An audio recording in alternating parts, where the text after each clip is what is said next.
Ya, Assalamualaikum warahmatullahi wabarakatuh. Waalaikumsalam warahmatullahi Rekan-rekan wabarakatuh. sekalian, pada kesempatan siang ini, saya bertemu dengan kepala sekolah saya, yaitu Bapak Fauzi SIMPD.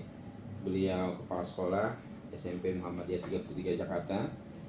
Saya akan bertanya tentang beberapa hal yang berkaitan dengan pembelajaran. Bagaimana Pak? Sehat?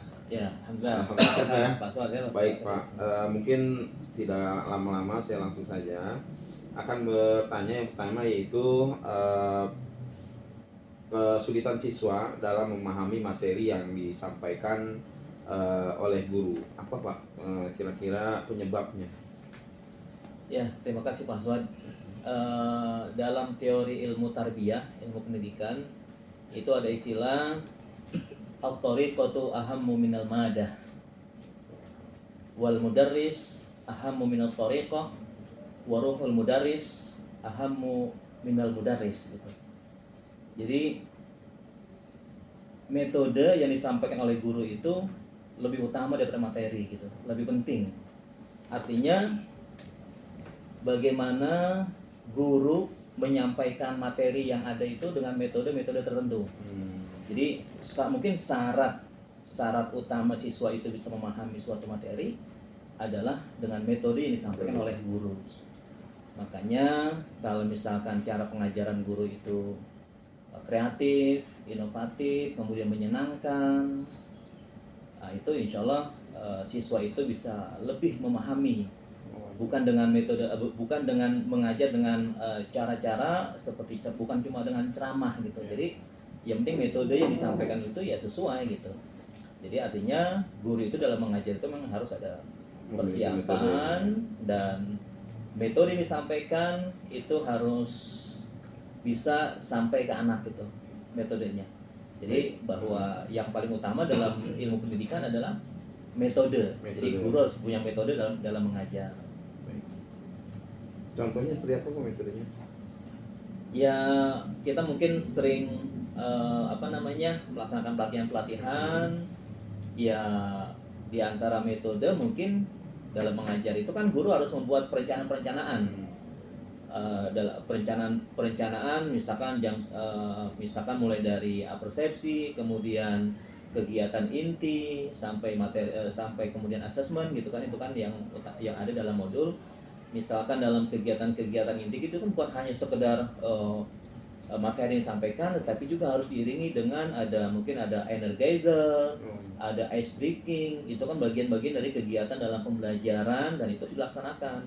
Ya misalkan kita mau pakai metode, misalkan ada metode contoh pembelajaran mungkin supaya anak itu bisa merasa dia ikut belajar, mungkin salah satu metode yang bisa digunakan adalah metode jigsaw misalkan. Jigsaw. Jadi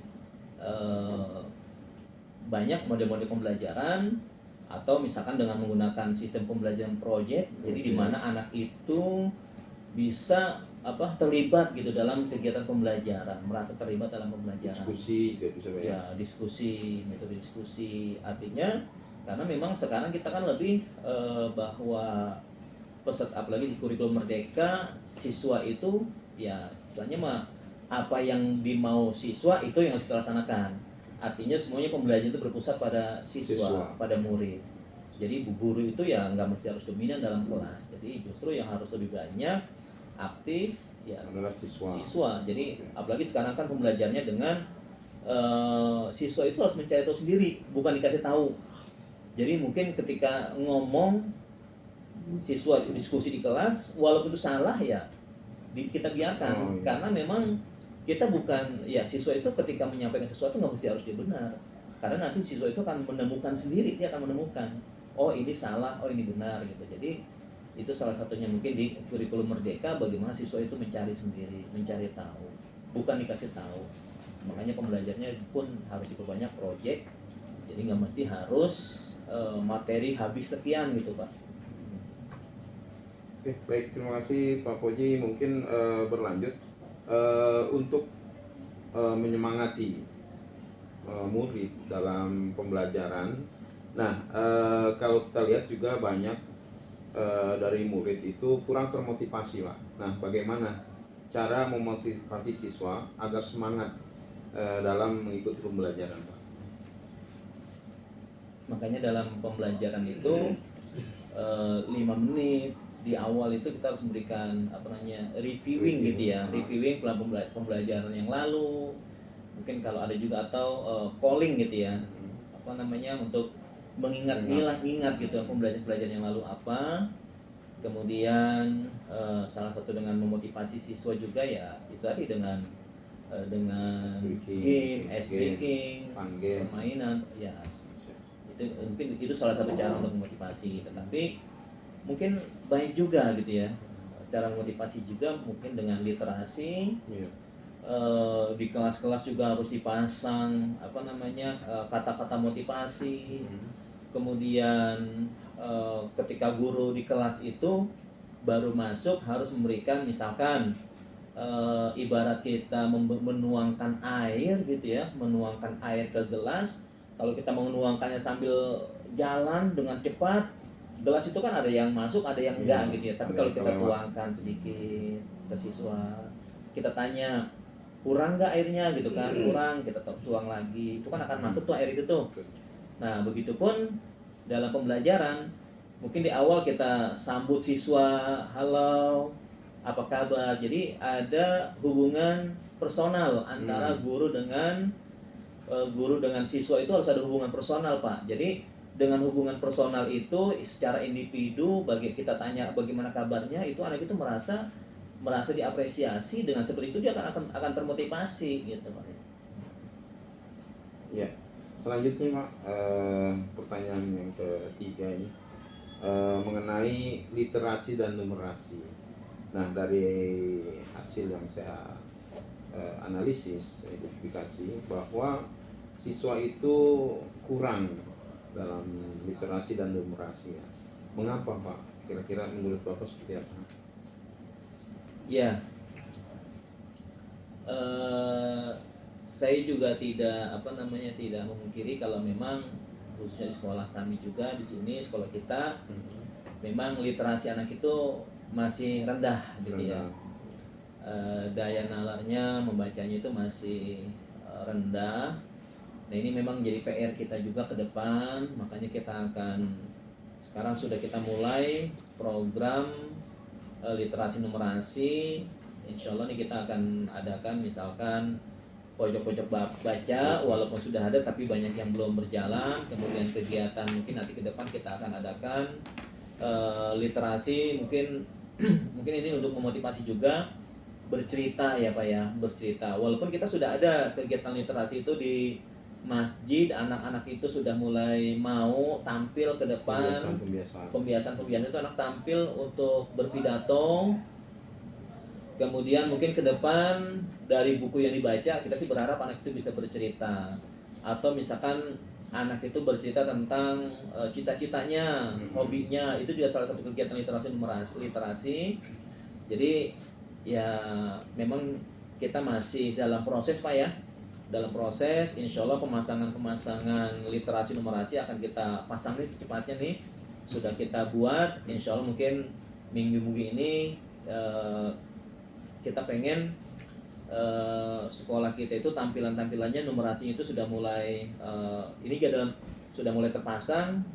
Selain juga bikin ruangan sekolah kita jadi lebih estetik juga, itu kan untuk memotivasi juga anak untuk meningkatkan literasinya Pak. Insya Allah akan kita tingkatkan terus. Oke, baik.